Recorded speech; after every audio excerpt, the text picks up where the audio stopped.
On June 18th this year, Netflix released a teaser trailer that took the world of anime by storm, and that was of a live-action One Piece series. The teaser features some spectacular moments from the original anime, but what was most fascinating in the One Piece teaser trailer was the protagonist, Monkey D. Luffy, declaring his power Gum Gum Pistol while he stretched his right arm into the length of a pole only to punch an assailant in the face. So, be it in the manga, the anime, or even in this live-action adaptation of One Piece, Luffy's anatomy, as well as his undeterred enthusiasm, has always been a source of much intrigue and curiosity. After all, who could have thought that eating a spherical violet fruit would become the basis of one of the most popular anime characters of all time? So, in this video, we will be elaborating on Luffy's anatomy, talking about how it all happened, his physical attributes, as well as the power and abilities that he eventually gains. And if you enjoy watching our videos, please like this one, hit the subscribe button, and share our channel among your fellow otakus. Marvelous Anime brings you the best of anime content, from recommendations to breakdowns and more. With that being said, let's begin.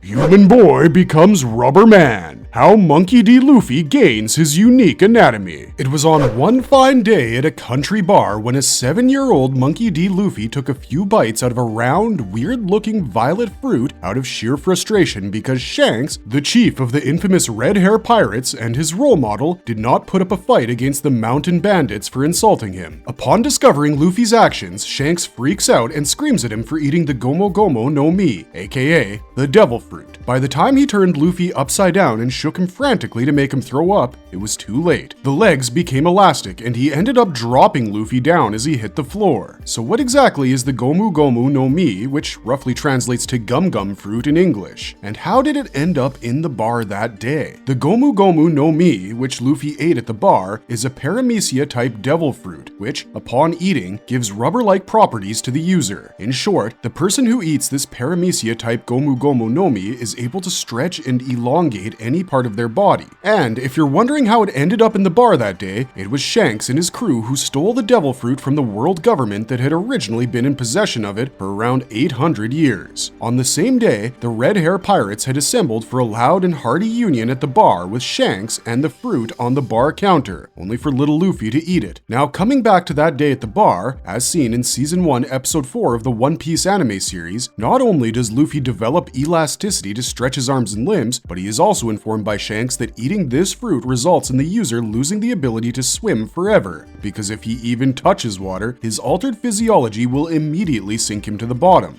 Yet, the pilot episode testifies that Luffy does in fact master the rubber-like properties he gets from the fruit as he deals his first Gomu Gomu no Pistol attack against Alita. In other words, the effects of having the Gomu Gomu no Mi are permanent in nature and at the same time allow him to boost his regular powers to a great extent. So what exactly are his powers, and how does the devil fruit augment his abilities? Let's explore. Better than Mr. Fantastic? The power of Straw Hat Captain Luffy. As far as Western pop culture is concerned, we do have our share of superheroes with elastic powers. Reed Richards, aka Mr. Fantastic from the Fantastic Four, Elastigirl from The Incredibles, Elongated Man in DC Comics, and much more. But our dear Straw Hat Captain is built differently. Different enough to stretch our imagination to extraordinary lengths, quite literally.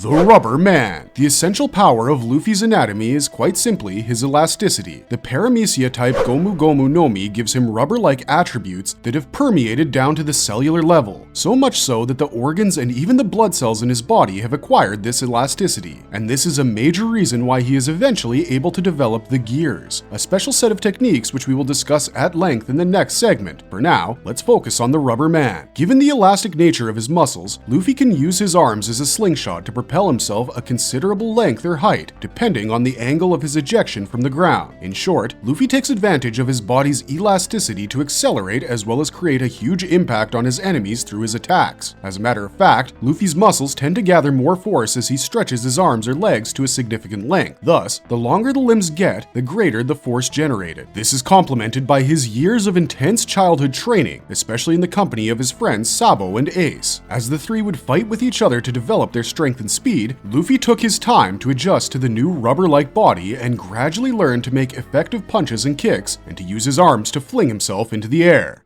Superior defense qualities. Besides throwing punches and using his arms as a slingshot, Luffy's body has extraordinary defense capabilities. In addition, the Straw Hat Captain has an incredible degree of endurance, which can either qualify as plot armor for him being a protagonist, or yet another gift from the Gomu Gomu no Mi, or both. Jokes aside, our aspiring Pirate King is immune to blunt force, such as that of bullets and almost any kind of ammunition, hand-to-hand combat, and even cannons. In fact, these kind of attacks just bounce off his body, just like dropping a heavy ball on a trampoline. The laws of physics are finally in motion. Well, this happens because Luffy's elastic body tends to dull the impact caused by any kind of attack that's been dealt to him physically. Given his rubber-like anatomy, it is natural for Luffy's body to get back to its original shape, and that results in the rebound of the attacks made on him, be it ammo or fists. However, here's a fun fact for you. Luffy's physical defense mechanism suddenly vanishes when his crew navigator Nami beats him up for his tomfoolery. Although it's just comic relief that occurs time and again throughout One Piece, Nami's rage is not the only weakness that Luffy has. Weaknesses. Well, as we mentioned earlier, eating the Paramecia type Gomu Gomu no Mi resulted in Luffy losing the ability to swim for the rest of his life, and this is quite an irony for someone who dreams of becoming the king of the pirates someday. After all, during an event like a shipwreck or even simple marine traversal, Luffy's inability to swim stands as a hindrance for his crew members. Moreover, Luffy's elasticity is not entirely foolproof, so to speak. While lightning strikes don't affect him in the same way it affects an ordinary human being, Luffy's rubber-like body is vulnerable to the elements of fire and ice. Elasticity decreases with an increase in temperature, and it also loses flexibility when exposed to severe low temperatures. In short, our hero is not spared from the laws of physics again. Most importantly, while Luffy's body is immune to blunt forces made by hand-to-hand combat, it is quite susceptible to melee objects that can inflict stab wounds. This also includes attacks infused with haki, which is the life force power system of One Piece that we will also look at in the next segment. However, what risks Luffy's anatomy the most is the possibility of his elasticity being turned against him. In the event of him launching an attack that involves his limbs elongating, the recall period that ensues while his armor limb comes back can actually be exploited by his enemies to attack him instead. Thus, Luffy's elasticity is heavily reliant on the distance to which his limbs or any body part can be stretched and how quickly it can be recalled to defend himself as well. When he first consumed the devil fruit, its properties were practically of no use to him. However, with the passage of time, Luffy was able to amass enough strength and develop his reflexes for the devil fruit's dormant abilities to activate to a great extent. However, it was his encounter with Marine Admiral Aokiji on the Long Ring Long Land that made him realize that he could not rely solely on his regular powers anymore, and that was when he developed his special fighting techniques known as the gears. Shifting gears and mastering the life force. What makes Luffy one of the strongest pirates in all of One Piece? Well, it is a known fact that the Gomu Gomu no Mi grants Luffy rubber-like attributes down to the level of his blood cells, which is inadvertently responsible for his ravenous tendencies. Yet this special fruit bestows him with certain special abilities that transform his very physiology with every boost that he gets or adds to his attacks, and this is further complemented by the haki that Luffy inhabits within his own self. So let's have a look at the two most important aspects that make our Straw Hat Captain an anatomical nightmare: the gears and his haki. The gears. The gears can be defined as a special set of ever-evolving combat techniques that allow him to overpower his adversaries by transforming his body into a variety of forms. Developed during his adventures in the Grand Line in the New World, the gears come into being from Luffy's concern about protecting his crewmates at all costs. A byproduct of his amiable and protective nature towards his friends, the gears were devised in the form of enhancing his own physical attributes in a specific way for each attack. To be more precise, every gear is different from one another in terms of the technique that is used in the same, and yet they are all the same because the gears are developed particularly to utilize the elasticity granted by the Paramecia type Gomu Gomu no Mi. Base version, or Gear 1. Before we proceed, let's make this clear. First Gear does not technically exist in the canon. In fact, there is no mention of a Gear 1 in the manga or in the anime. For the sake of chronology, since the actual list of gears begins with Gear 2nd, many fans consider the base version of Luffy's body as Gear 1. The Gear 1st is basically his body as it is. In his regular form, Luffy is an individual with the properties of rubber in his body. However, his base version should not be underestimated at all. Most of his preliminary moves moves and attacks stem from the Gear First itself, especially the ones that begin with the words Gomu Gomu no, or Gum Gum in English. The nomenclature of these attacks is derived solely from terms associated with artillery, such as guns or rifles. Hence, some of Luffy's attacks in his regular form include Gomu Gomu no Pistol, which is a punch dealt to an enemy by stretching his arms to a long distance, along with Gomu Gomu no Rocket, which allows him to toss himself into the air by using his arms as a slingshot with the support of a handhold. Another famous move of his is the Gomu Gomu no Bazooka, which is used as a finishing move at point-blank range by stretching his arms back and throwing them forward with force so immense that his adversary is sent flying off in the other direction.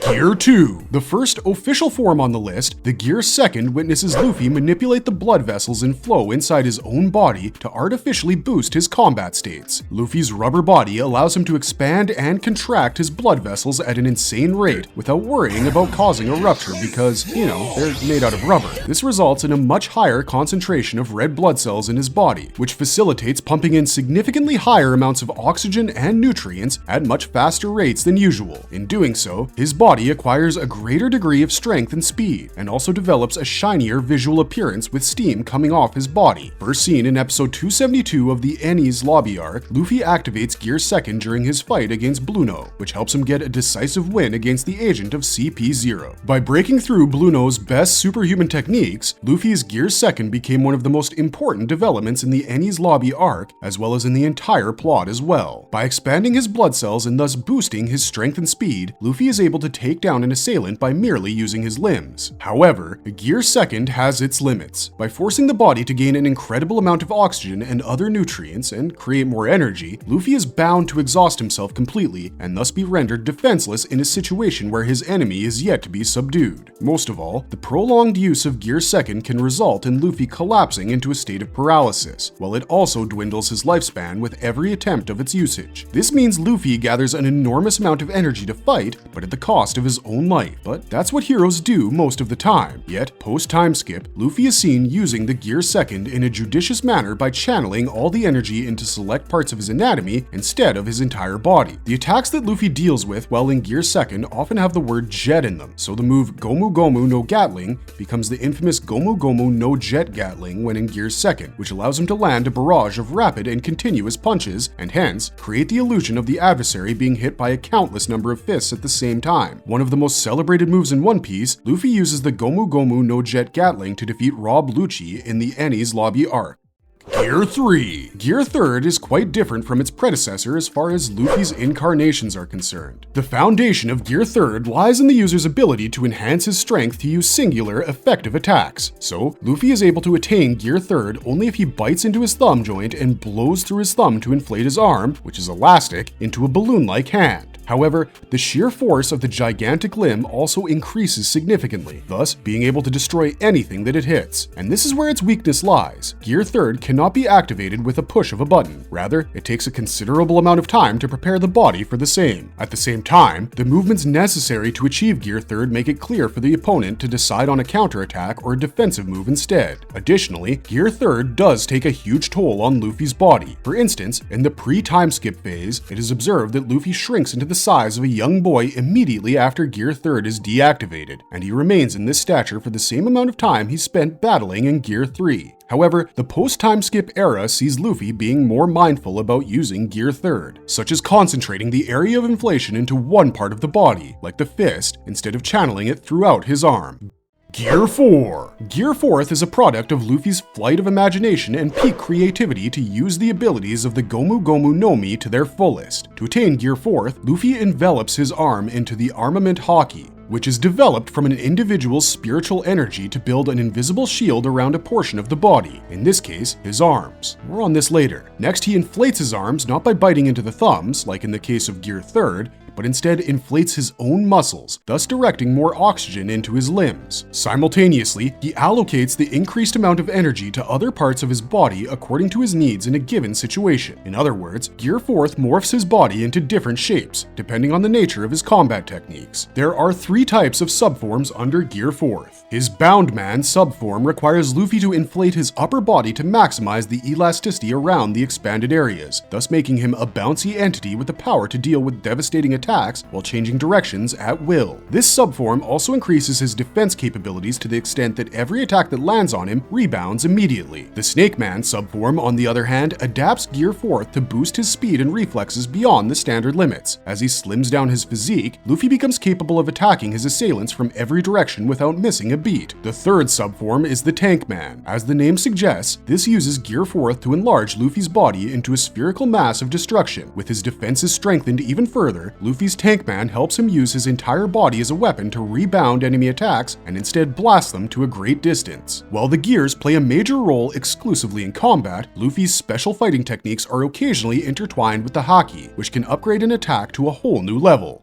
Haki. The term haki is used quite often over the course of One Piece, and it does have a unique significance that influences the destiny of the characters as well as the progress of the story. Defined as the life force in every living being, the haki is the enigmatic spiritual force that allows a user to modify or improve their powers immensely. While the haki exists in everyone, it is undoubtedly a difficult task to strengthen one's haki. It requires a rigorous process for an individual to master their haki, and it may take a significant period of time. As a matter of fact, Luffy took around 2 years to master the fundamentals of haki under Riley. Hence, it goes without saying that the haki is by far one of the biggest challenges that only a handful of people have ever been able to overcome. However, some individuals may not require separate haki training at all. Characters such as Queen Otohime of Fishman Island had an awakened haki, which was of the Kenbun Shoku or the observational haki type. Also, some unlocked their haki out of a sudden shock or terror, which happened with Kobe, a Marine captain, during the Summit War of Marineford when he awakened the observational haki. Now, coming to the types, in the world of One Piece, there exist 3 different kinds of haki: Kenbun Shoku, or the observation haki. This type of haki allows the user to detect the presence of other kinds of living beings around them by sensing their aura. This aura is perceived as a 2-dimensional silhouette of the individual itself, thus helping the user trace their presence up to a particular distance. It is, in fact, a useful form of haki for visually impaired characters such as Marine Admiral Fujitora, who relies only on his Kenbun Shoku to observe the world around him. Another remarkable aspect of this haki is its ability to analyze the strength of the individual. Besides this, it can be adapted as per the needs of its user. For instance, Queen Otohime used her observation haki to detect the emotions of others and thus empathize with them. Our Straw Hat Captain, on the other hand, uses this type of haki to read and therefore predict the next attacks made by his adversaries. However, Shanks was able to develop this into the Future Sight observation haki, which allows him to see into the future for a few seconds, hence making him one of the most advanced users of this type. Busu Shoku, or the armament haki. A type dedicated purely to battle purposes, the armament haki allows the user to coat a part of their body or an object with an armor-like shield. The specialty of the armament haki lies in its use of willpower and the very notion of a life force. The armament haki can be of 2 kinds. The first one is a white or invisible armor, which is the primary type of Buso Shoku, and the other is a black-colored armor that has a heavy concentration of the spiritual shield all around the user's body. This alternate form of Buso Shoku is seen occasionally being used by Luffy in conjunction with his own gears. Moreover, the armament haki can be used to cover one part or the entirety of the user's body, all of which depends on their grit and determination. Interestingly, the armament haki allows its users to bypass the individuals who are powered by the Devil Fruit, especially the Paramecia users who can sustain permanent injuries. Hao Shoku, or the Conqueror's Haki. Often viewed as a bridge between the previous 2, the Conqueror's Haki is the most challenging type of the lot. This is because the Conqueror's Haki cannot be developed by training. Instead, it can only be achieved if you're born with it. The Conqueror's Haki allows the individual to manifest their willpower and then exert it with brutal force upon their enemies. The end result of it is equally terrifying. All the enemies lose consciousness upon being exposed to the Conqueror's Haki of a user. The effects are temporary yet intensely effective, which is based solely on determination. The Conqueror's Haki creates a series of shockwaves around the user, which immediately subdues opponents with ease. However, the true importance of the Conqueror's Haki is that its possession decides whether the user is suitable to become a king or a leader per se. One of the most famous users of the Conqueror's Haki is Luffy's role model Shanks. One of the very few users to use it for amplifying his attacks, Shanks developed the Divine Departure, which helped him obliterate the Kid Pirates. Although our protagonist is equipped with all 3 kinds of haki, his most powerful and influential ability is none other than his perseverance to win people over. Be it recruiting crew members for his team or planning the jailbreak incident in the Impel Down arc, Luffy's ability to persuade people to join him out of an unfathomable sense of earnestness and sincerity makes him one of the strongest characters in One Piece. One of the important aspects of leadership, Luffy's influence upon others to support him and vice versa, positions him in an upper rank among the hierarchy of characters in the world of One Piece. P.S. There exists a Gear 5th as well, but we really don't want to spoil the surprise for our anime-only fans.